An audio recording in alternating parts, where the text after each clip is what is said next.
बड़ा स्वागत करने जी ਇਹਦਾ ਸਾਡੀ ਅਸੀਂ ਬੜੇ ਖੁਸ਼ ਹੈਗੇ ਹਾਂ ਕਿ ਸਾਡੀ ਡਿਮਾਂਡ ਨੂੰ ਸਰਕਾਰ ਨੇ ਸਾਡੀ ਰਿਕਮੈਂਡੇਸ਼ਨਸ ਨੂੰ ਮੰਨਿਆ।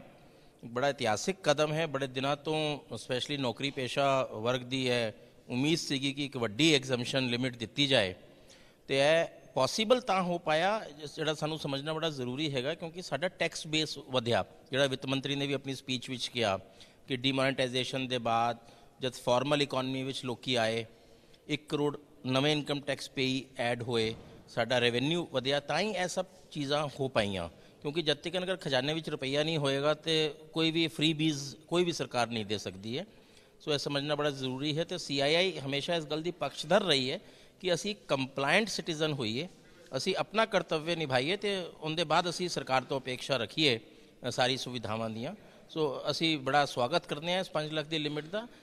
जबकि तुहाडी गल है ठीक है कि इंटरिम बजट की घोषणा है, कल नूं रिवर्स ना हो जाए, बट मेरा ऐसा मानना है कि कोई भी सरकार हुण आवे, चाहे यह सरकार आवे चाहे किसी और पोलिटिकल पार्टी की सरकार आवे, इनू रिवर्स करना मुश्किल होवेगा मेरे हिसाब नाल। इहदे उत्ते कोई शंका का स्कोप हैगा नहीं हैगा।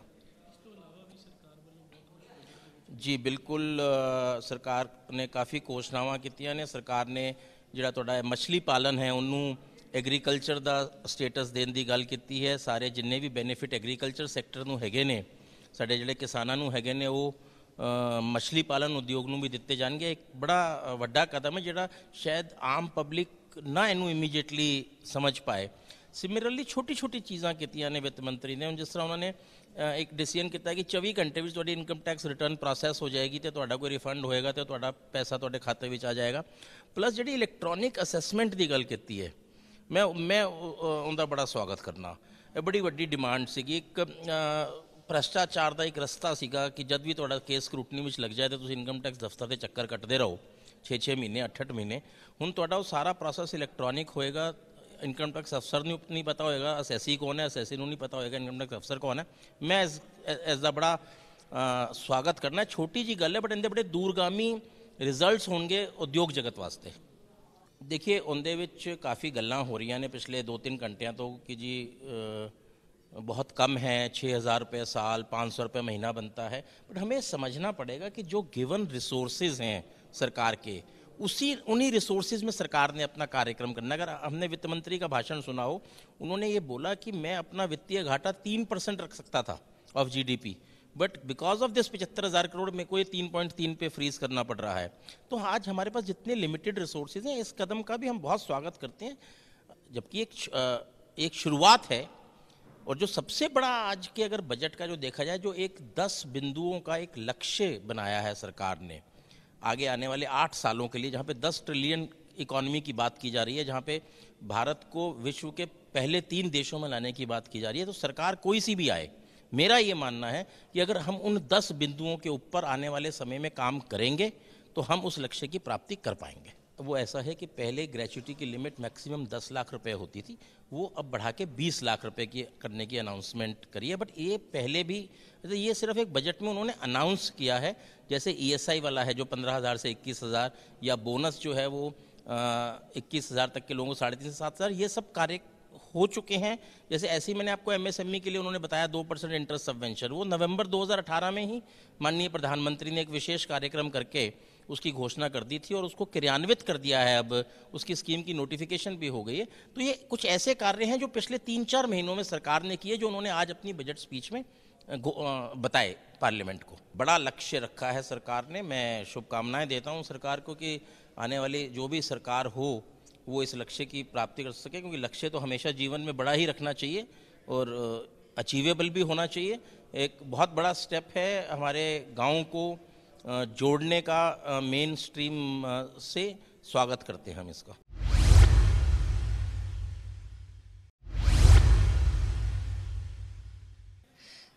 सी जदों असी बजट देखते हाँ, असी 2 तरीके देखते हैं। मैं एज एन इंडिविजुअल भी देखता हाँ बजट के उपर, क्योंकि मैं भी एक सिटीजन हैगा, तो एज एन इंडस्ट्री भी देखते हैं। जे असी इंडिविजुअल नूं देखांगे तो कई ऐसे एरियाज हैगे ने जिन्हां दे उपर सानू बहुत देर तो एक्सपैक्टेशन सीगियां। सिंपल आप ले लैंदे हैं कि असी 5 लाख तक सानू जिहड़ा बेनीफिट मिलिया है ਤੇ ਇੰਡੀਵਿਜੂਅਲੀ ਮੈਂ ਜਿਹੜਾ ਇੱਕ ਪ੍ਰਾਪਰਟੀ ਲੈ ਸਕਦਾ ਸੀਗਾ, ਹੁਣ ਮੈਂ ਉਹ 2 ਪ੍ਰਾਪਰਟੀਜ਼ ਦੇ ਵਿੱਚ ਲੌਂਗ ਟਰਮ ਕੈਪੀਟਲ ਜਿਹੜਾ ਗੇਨ ਹੈਗਾ ਹੈ, ਆਈ ਕੈਨ ਰੀਇਨਵੈਸਟ। ਸੋ ਇੱਦਾਂ ਕਈ ਛੋਟੇ ਛੋਟੇ ਏਰੀਆਜ਼ ਹੈਗੇ ਨੇ ਜਿਨ੍ਹਾਂ ਦੇ ਉੱਪਰ ਜੇ ਅਸੀਂ ਦੇਖੀਏ ਲੌਂਗ ਟਰਮਲੀ ਬੈਨੀਫਿਟ ਸਾਨੂੰ ਦਿਖਦਾ ਹੈ। ਹੁਣ ਜੇ ਅਸੀਂ ਆ ਜਾਂਦੇ ਹਾਂ ਇੰਡਸਟਰੀ ਵੱਲ, ਤੇ ਕਈ ਐਸੇ ਏਰੀਆਜ਼ ਹੈਗੇ ਨੇ ਜਿਨ੍ਹਾਂ ਉੱਪਰ ਉਹਨਾਂ ਨੇ ਹਾਈਲਾਈਟ ਕੀਤਾ। ਫॉर ਐਗਜ਼ਾਮਪਲ ਐਗਰੀ ਵੱਲ ਜੇ ਅਸੀਂ ਸੋਚੀਏ ਕਿ ਵੀ I think what the government has done, ਉਹਨਾਂ ਨੇ ਇੱਕ ਪ੍ਰੋਜੈਕਸ਼ਨਸ ਬਣਾ ਕੇ ਦਿੱਤੀਆਂ ਹੈ ਸਾਨੂੰ, $8 ਟ੍ਰਿਲੀਅਨ ਦੀ ਇੱਕ ਪ੍ਰੋਜੈਕਸ਼ਨਸ 5 ਸਾਲ ਦੇ ਵਿੱਚ, 8 ਸਾਲ ਦੇ ਵਿੱਚ। ਸੋ ਜਦੋਂ ਇੱਕ ਗਵਰਨਮੈਂਟ ਇੱਕ ਬਿਜ਼ਨਸ ਐਂਗਲ ਨਾਲੋਂ ਸੋਚਣਾ ਸ਼ੁਰੂ ਕਰਦੇ, ਟਾਰਗੇਟਸ ਬਣਾਏ, ਉਹਨਾਂ ਨੇ ਇਹ ਕਹਿਤਾ ਕਿ ਵੀ ਇਹ ਟਾਰਗੇਟ ਸਾਡੇ ਲਈ ਵੀ ਹੈ ਜੇ ਅਸੀਂ ਦੁਬਾਰਾ ਆਉਂਦੇ ਹਾਂ, ਤੇ ਜੇ ਨਵੀਂ ਸਰਕਾਰ ਆਉਂਦੀ ਹੈ ਤੇ ਉਹਨਾਂ ਲਈ ਵੀ ਉਹਨਾਂ ਨੇ ਇੱਕ ਬੇਸਿਕ ਜਿੱਦਾਂ ਕਹਿੰਦੇ ਨਾ ਵਰਚੁਅਲ ਟਾਰਗੇਟ ਕ੍ਰੀਏਟ ਕਰਤਾ ਕਿ ਵੀ ਜੇ ਤੁਸੀਂ ਆਓਗੇ ਤੇ ਤੁਹਾਡੇ ਲਈ ਅਸੀਂ ਇਹ ਛੱਡ ਕੇ ਜਾ ਰਹੇ ਹਾਂ ਕਿ ਤੁਹਾਨੂੰ ਇਹ ਕਰਨਾ ਪਏਗਾ। ਸੋ ਉਹਨਾਂ ਦੋਵਾਂ ਐਂਗਲਸ ਦੇ ਵਿੱਚੋਂ ਜੇ ਅਸੀਂ ਦੇਖੀਏ ਤਾਂ ਇਨ ਟੋਟੈਲਿਟੀ ਕਿਸੇ ਨੂੰ ਵਧੀਆ ਲੱਗੇਗਾ, ਕਿਸੇ ਨੂੰ ਹੋ ਸਕਦਾ ਹੈ ਕਿ ਐਕਸਪੈਕਟੇਸ਼ਨਸ ਘੱਟ ਹੈ, ਉਹਨਾਂ ਨੂੰ ਨਹੀਂ ਮਿਲਿਆ। ਇੱਕ ਹੋਰ ਐਗਜ਼ਾਮਪਲ ਲੈ ਲੈਂਦੇ ਹਾਂ, ਜਿੱਦਾਂ ਆਪਣਾ ESI ਹੈਗਾ ਹੈ ਜਿਹੜਾ ਕਿ 15,000 ਤੋਂ 21,000 ਹੋ ਗਿਆ ਹੈ। ਹੁਣ ਜੇ ਅਸੀਂ MSME ਐਂਗਲ ਤੋਂ ਦੇਖਾਂਗੇ ਤਾਂ ਵਰਕਿੰਗ ਕੈਪੀਟਲ ਬਲੌਕ ਹੁੰਦਾ ਹੈ, ਕਿਉਂਕਿ ਪਹਿਲਾਂ ਤੁਸੀਂ ਉਹੀ 15,000 ਤੇ ਸੀਗੇ, ਹੁਣ ਜਦੋਂ ਤੁਹਾਡੀ ਜੇਬ 'ਚੋਂ ਉਹਨਾਂ ਚੀਜ਼ਾਂ ਦੇ ਉੱਪਰ ਕਾਸਟ ਵੱਧਦੀ ਹੈ, ਐਨੀਵੇਜ਼ MSMEs ਦੇ ਉੱਪਰ ਤੁਹਾਨੂੰ ਪਤਾ ਹੈ ਕਿ ਵੀ ਵਰਕਿੰਗ ਕੈਪੀਟਲ ਦਾ ਇੱਕ ਬਹੁਤ ਵੱਡਾ ਚੈਲੰਜ ਚੱਲ ਰਿਹਾ ਹੈ। ਦੈਟ ਬੀਇੰਗ ਸੈਡ, ਇਹ ਛੋਟੀ ਛੋਟੀ ਚੀਜ਼ਾਂ ਜਿਹੜੀਆਂ ਨੇ ਦੋਵੇਂ ਪਾਸੇ ਪ੍ਰੋਸ ਐਂਡ ਕੌਨ ਨੂੰ ਲੈਂਦੀਆਂ ਨੇ। ਕਾਸਟਿੰਗ ਵਧੇਗੀ ਵੀ ਥੋੜ੍ਹਾ ਬਹੁਤਾ initially, over a period of time ਉਹਨਾਂ ਸੋਸਾਈਟੀਅਲ ਬੈਨੀਫਿਟ ਹੋਏਗਾ, ਕਿਉਂਕਿ ਜਿਹੜੇ ਲੋਕਾਂ ਨੂੰ ESI ਬੈਨੀਫਿਟ ਨਹੀਂ ਮਿਲਦਾ ਸੀਗਾ ਹੁਣ ਜ਼ਿਆਦਾ ਲੋਕੀ ਕਵਰ ਹੋਣਗੇ। ਜਿੱਦਾਂ ਉਹਨਾਂ ਨੇ ਕਿਹਾ ਕਿ ਪ੍ਰੋਵੀਡੈਂਟ ਫੰਡ ਦੇ ਵਿੱਚ ਵੀ 2 ਕਰੋੜ ਤੋਂ ਉੱਪਰ ਲੋਕਾਂ ਨੂੰ ਮੈਂਬਰਸ ਰਜਿਸਟ੍ਰੇਸ਼ਨ ਹੋਈ ਹੈ। ਸੋ ਆਈ ਥਿੰਕ ਜਦੋਂ ਵੀ ਤੁਸੀਂ ਕੋਈ ਚੀਜ਼ ਬਣਾਉਣੀ ਹੁੰਦੀ ਹੈ ਓਵਰਨਾਈਟ ਨਹੀਂ ਹੋ ਸਕਦੀ। 6,000 ਰੁਪਏ ਵੀ ਤੁਹਾਨੂੰ ਓਵਰਨਾਈਟ ਨਹੀਂ ਮਿਲਣੇ, ਉਹ ਵੀ ਤੁਹਾਨੂੰ ਫੇਜ਼ਡ ਮੈਨਰ 'ਚ ਮਿਲਣੇ ਨੇ। ਸੋ ਜਦੋਂ ਇਹ ਸਾਰੀਆਂ ਚੀਜ਼ਾਂ ਪ੍ਰੋਜੈਕਸ਼ਨ ਬੇਸਡ ਨੇ ਤੇ ਉਹਨਾਂ ਨੂੰ ਵੀ ਪਤਾ ਹੈ ਕਿ ਇੰਟਰਮ ਬਜਟ ਹੈ, ਉਹਨਾਂ ਨੇ ਜੋ ਇਲੈਕਟੋਰੀਅਲ ਸਾਈਡ ਤੇ ਲੋਕੀ ਕੁਝ ਸੁਣਨਾ ਚਾਹੁੰਦੇ ਸੀਗੇ ਉਹਨਾਂ ਨੇ ਉਹ ਜਾਣ ਕੇ ਬੋਲਿਆ ਵੀ ਹੈ, ਤਾਂ ਕਿ ਲੋਕਾਂ ਨੂੰ ਪਤਾ ਲੱਗੇ ਕਿ ਵੀ ਅਸੀਂ ਇਲੈਕਸ਼ਨ ਰਿਲੇਟਡ ਬਜਟ ਵੀ ਦਿੱਤਾ ਹੈ, ਪਲੱਸ ਓਵਰਆਲ ਲੋਕਾਂ ਦੇ ਮਿਡ ਕਲਾਸ ਸੋਸਾਇਟੀ ਵੀ ਸੋਚਿਆ ਹੈ। ਸੋ ਉਹ ਸਾਰਾ ਕੁਝ ਐਡ ਕਰਦੇ ਹੋਏ ਜੇ ਤੁਸੀਂ ਦੇਖੋਗੇ ਤਾਂ ਕਈ ਚੀਜ਼ਾਂ ਦੇ ਉੱਪਰ ਉਹਨਾਂ ਨੇ ਹਾਈਲਾਈਟ ਇੰਟੈਂਸ਼ਨਲੀ ਵੀ ਕੀਤਾ ਹੈ। It could have been better.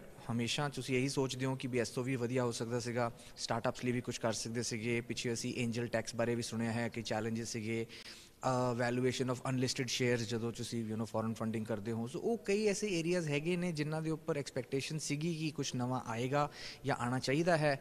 But I think ਕਿਉਂਕਿ ਇੰਟਰਮ ਹੈਗਾ ਹੈ, ਹੌਲੀ ਹੌਲੀ ਹੀ ਡਿਟੇਲਸ ਦਾ ਹੋਰ ਪਤਾ ਲੱਗੇਗਾ ਕਿ ਵੀ ਉਹ ਜੇ as we say the devil is in the details, ਤਾਂ ਸਾਨੂੰ ਪਤਾ ਲੱਗ ਪਾਏਗਾ ਕਿ ਵੀ ਅਸੀਂ ਹੁਣ ਹੋਰ ਕੀ ਕਰ ਸਕਦੇ ਹਾਂ। ਬਟ ਇਨ ਟੋਟੈਲਿਟੀ ਤੁਸੀਂ ਪੁੱਛੋਗੇ, ਕਈ ਚੀਜ਼ਾਂ ਉਹਨਾਂ ਨੇ ਕਰ ਦਿੱਤੀਆਂ ਹੈ ਜਿਹੜੀਆਂ ਉਹਨਾਂ ਨੂੰ ਇਮੀਡੀਏਟ ਬੈਨੀਫਿਟ ਦੇਣਗੀਆਂ, ਕਈ ਚੀਜ਼ਾਂ ਉਹਨਾਂ ਨੇ ਪਲਾਨ ਕੀਤੀਆਂ ਹੈ ਜਿਹੜੀਆਂ ਕਿ ਉਹਨਾਂ ਨੂੰ over a period of time economy ਨੂੰ ਜਾਂ ਕੰਟਰੀ ਨੂੰ ਜਾਂ ਇੰਡਸਟਰੀਜ਼ ਨੂੰ ਫਰਕ ਪਏਗਾ ਤੇ ਦਿਖੇਗਾ।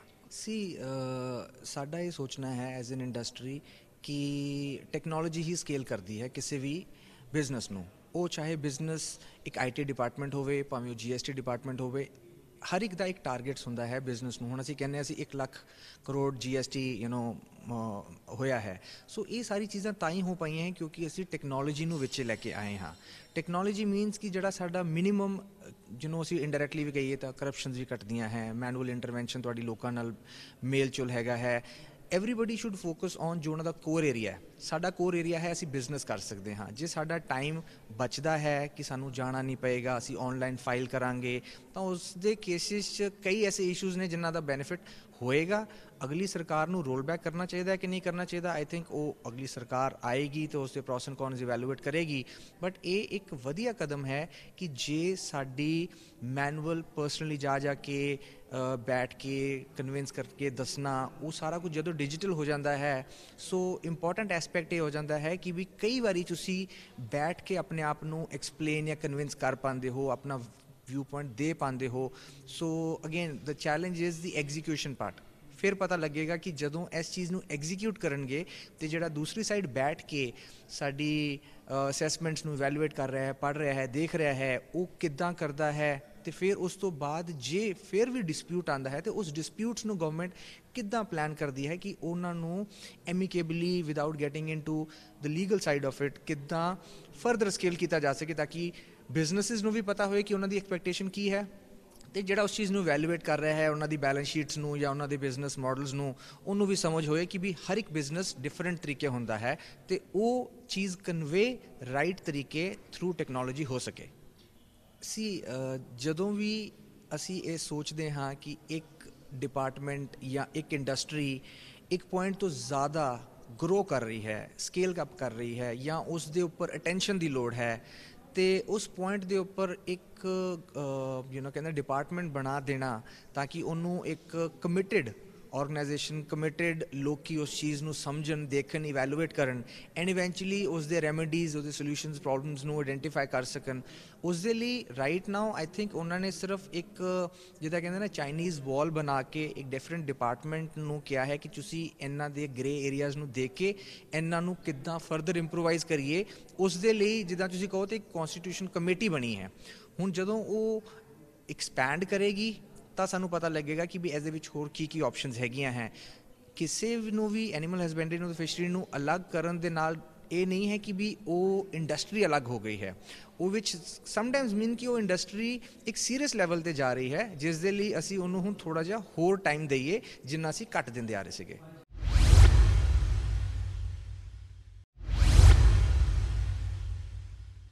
ਅੱਜ ਜਿਹੜਾ 2019 ਦਾ ਇੰਟਰਮ ਬਜਟ ਆਇਆ, ਮੈਂ ਸਮਝਦਾ ਵੀ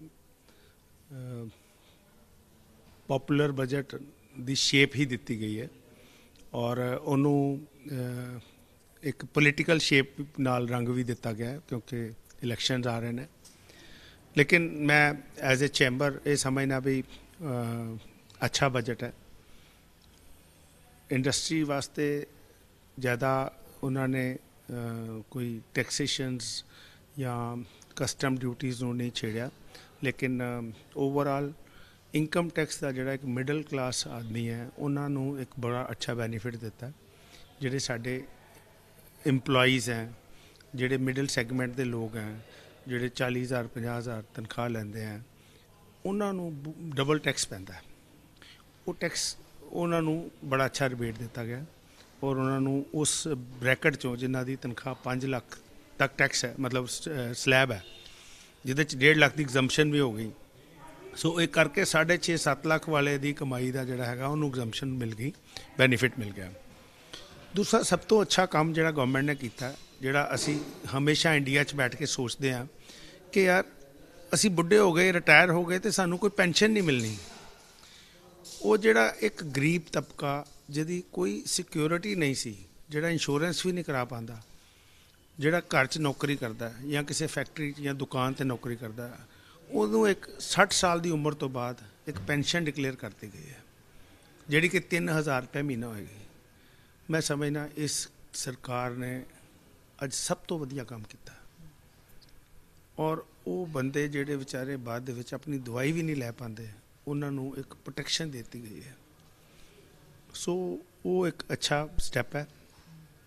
ਤੀਸਰਾ ਸਟੈਪ ਮੈਂ ਸਮਝਦਾ ਵੀ ਜਿਹੜਾ ਐਗਰੀਕਲਚਰ ਦਾ ਇਹਨਾਂ ਨੇ ਇਸ ਸਾਲ ਦੇ ਵਿੱਚ 20,000 ਕਰੋੜ ਰੁਪਏ ਦੀ ਸਪੋਰਟ ਦਿੱਤੀ ਹੈ। ਡਾਇਰੈਕਟ ਸਬਸਿਡੀ ਨਹੀਂ ਦਿੱਤੀ, ਡਾਇਰੈਕਟ ਲੋਕਾਂ ਨੂੰ ਪੈਸੇ ਦੇਣਗੇ ਜਿਨ੍ਹਾਂ ਦੇ ਕੋਲ 2 ਏਕੜ ਤੋਂ ਘੱਟ ਜਗ੍ਹਾ। ਹਰ ਬੰਦੇ ਨੂੰ, ਪਰਿਵਾਰ ਦੇ ਨੂੰ 500 ਰੁਪਏ ਮਹੀਨਾ ਮਿਲੇਗਾ, 6,000 ਰੁਪਏ ਸਾਲਾਨਾ, ਚਾਹੇ ਉਹਨਾਂ ਦੇ 4 ਬੰਦੇ ਨੇ ਚਾਹੇ 6 ਬੰਦੇ ਨੇ। ਔਰ ਉਹ ਅਗਲੇ ਸਾਲ ਦਾ 75,000 ਕਰੋੜ ਰੁਪਇਆ ਵੀ ਏਅਰਮਾਰਕ ਕਰਤਾ ਗਿਆ। ਸੋ ਇਹ ਇੱਕ ਹੋਰ ਮੈਂ ਕਹਿੰਦਾ ਵੀ ਸ਼ਲਾਘਾਯੋਗ ਕੰਮ ਹੈ। ਬਾਕੀ ਸਾਡੀ MSME ਨੂੰ ਇਹਨਾਂ ਨੇ 2 ਕਰੋੜ ਦੀ ਟਰਨਓਵਰ ਤੱਕ 2% ਦਾ ਬੈਨੀਫਿਟ ਦਿੱਤਾ। Government of India the purchase ਦੇ ਵਿੱਚ MSME ਦਾ ਰਿਜ਼ਰਵ 20% ਸੀ, ਉਹਨੂੰ 25% ਕਰਤਾ ਗਿਆ, ਮੈਂਡੇਟਰੀ ਕਰਤਾ ਗਿਆ ਪਰਚੇਜ਼ ਕਰਨਾ। ਔਰ ਜਿਹੜਾ ਮਿਡਲ ਕਲਾਸ ਦਾ ਬੈਨੀਫਿਟ ਹੈ, ਇਹ ਮੈਂ ਇਹ ਸਮਝਣਾ ਵੀ ਬਹੁਤ ਜ਼ਰੂਰੀ ਸੀ। ਇਹ ਅੱਛਾ ਹੋਣ ਨਾਲ ਬਾਕੀ ਚੀਜ਼ਾਂ ਨੂੰ ਵੀ ਫਾਇਦਾ ਮਿਲੇਗਾ, ਲੋਕਾਂ ਦੀ ਥੋੜ੍ਹੀ ਪਰਚੇਸ ਪਾਵਰ ਵਧੇਗੀ ਔਰ ਲੋਕਾਂ ਨੂੰ ਥੋੜ੍ਹੀ ਇਨਕਰੇਜਮੈਂਟ ਮਿਲੇਗੀ। ਗ੍ਰੈਚੁਇਟੀ ਨੂੰ ਵੀ ਵਧਾਇਆ ਗਿਆ, ਅਪ ਟੂ 20 ਲੱਖ ਕਰਤਾ ਗਿਆ 10 ਲੱਖ ਤੋਂ। ਫਿਰ ਔਰਗੈਨਿਕ ਫੂਡ ਦੀ ਐਕਸਪੋਰਟ 'ਤੇ ਪ੍ਰਮੋਸ਼ਨ ਕੀਤੀ ਗਈ ਹੈ, ਉਹਨਾਂ ਦੀ ਇਨਕਰੇਜਮੈਂਟ ਦਿੱਤੀ ਗਈ ਹੈ। ਔਰ ਇੱਕ ਜਿਹੜਾ ਬੈਂਕਾਂ ਦੇ ਵਿੱਚ ਇੰਟਰਸਟ ਦੀ ਲਿਮਿਟਸ 10,000 ਸੀ ਇੱਕ ਆਦਮੀ ਨੂੰ ਮਿਲਣ ਦੀ, ਉਹਦੀ 40,000 ਕਰਤੀ ਗਈ ਹੈ। ਸੋ ਜਿਹੜੇ ਰਿਟਾਇਰਡ ਆਦਮੀ ਸੀ, ਜਿਹੜੇ ਲੇਡੀ ਸੀਗੀਆਂ, ਉਹ ਹਰ ਬੰਦੇ ਨਾ ਹੁਣ ਉਹਦੇ 'ਚ ਜਾ ਰਹੇ ਸੀ, ਕੀ ਕਹਿੰਦੇ ਨੇ, ਮਿਊਚੁਅਲ ਫੰਡ 'ਚ। ਔਰ ਮਿਊਚੁਅਲ ਫੰਡ ਦੇ ਵਿੱਚ ਬਹੁਤ ਜ਼ਿਆਦਾ ਹਨੇਰਾ ਹੈ, ਕਲੈਰਿਟੀ ਨਹੀਂ ਹੈ ਤੇ ਐਫਡੀਆਰ 'ਚ ਘਟ ਜਾ ਰਹੇ ਸੀ, ਹੁਣ ਐਫਡੀਆਰ 'ਚ ਜਾਣਗੇ ਤੇ ਉਹਦੇ ਨਾਲ ਇੱਕ ਤੇ ਬੈਂਕਾਂ 'ਚ ਪੈਸਾ ਆਏਗਾ ਤੇ ਦੂਸਰਾ ਲੋਕਾਂ ਨੂੰ ਕਲੈਰਿਟੀ ਹੋਏਗੀ ਕਿ ਮੈਨੂੰ ਇਹ 7% 8% ਵਿਆਜ ਮਿਲਣਾ ਹੈ। ਸੋ ਇਹ ਇੱਕ ਅੱਛਾ ਸਟੈਪ ਹੈ ਕਿਉਂਕਿ ਬਹੁਤ ਜ਼ਿਆਦਾ ਟੈਕਸ ਲੱਗ ਗਿਆ ਸੀ, ਇਹ ਇਹਨਾਂ ਨੇ ਵਾਪਸ ਲੈ ਲਿਆ, ਇਹਦੀ ਐਗਜ਼ੰਪਸ਼ਨ ਵਧਾ ਦਿੱਤੀ ਹੈ। ਸੋ ਅਸੀਂ ਇਹ ਸਮਝਦੇ ਹਾਂ ਕਿ PhD ਚੈਂਬਰ ਵੱਲੋਂ ਇਹ ਚਾਹੇ ਇਹ ਪੋਲੀਟੀਕਲ ਬਜਟ ਹੈ ਪਰ ਲੋਕਾਂ ਲਈ ਬੈਨੀਫਿਟਡ ਹੈ ਤੇ ਅਸੀਂ ਉਹਦਾ ਵੈਲਕਮ ਕਰਦੇ ਹਾਂ।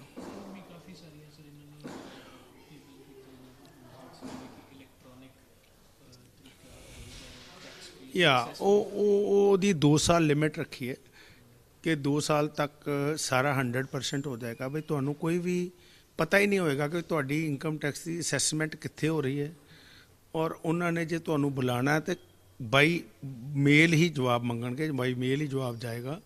ਕੋਈ ਕਿਸੇ ਨੂੰ ਇਹ ਦੱਸਣ ਦੀ ਲੋੜ ਨਹੀਂ ਕਿ ਤੁਹਾਡਾ ਅਸੈਸੀ ਕਿੱਥੇ ਬੈਠਾ ਔਰ ਤੁਹਾਡੀ ਅਸੈਸਮੈਂਟ ਕਿੱਥੇ ਹੋ ਰਹੀ ਹੈ। ਸੋ ਜਿਹੜੀ ਇੱਕ ਨੈਕਸਸ ਹੈ ਜਿਹਦੇ ਵਿੱਚ ਅਸੀਂ ਕਹੀਏ ਵੀ ਵਕੀਲ ਇਨਕਮ ਟੈਕਸ ਦੇ ਜਾਂ ਤੰਗ ਕਰਦੇ, ਅਸੀਂ ਲੋਕ ਪੈਸੇ ਦਿੰਦੇ ਹਾਂ, ਸਾਡੇ ਕੇਸ ਅੜ ਜਾਂਦੇ ਆ, ਸਕੂਟਰੀ ਚੱਲ ਕੇ ਜਾਏਗਾ ਨਹੀਂ ਤੇ ਤੁਹਾਡਾ ਇਹ ਹੋ ਜਾਏਗਾ, ਉਹ ਡਰ ਖਤਮ ਹੋ ਜਾਏਗਾ ਔਰ ਇੱਕ ਟਾਈਮ ਬਾਉਂਡ ਤਰੀਕੇ ਦੇ ਨਾਲ ਸਾਡੀਆਂ ਸਾਰੀਆਂ ਇਨਕਮ ਟੈਕਸ ਦੀਆਂ ਰਿਟਰਨਾਂ ਫਾਈਲ ਹੋ ਜਾਣਗੀਆਂ।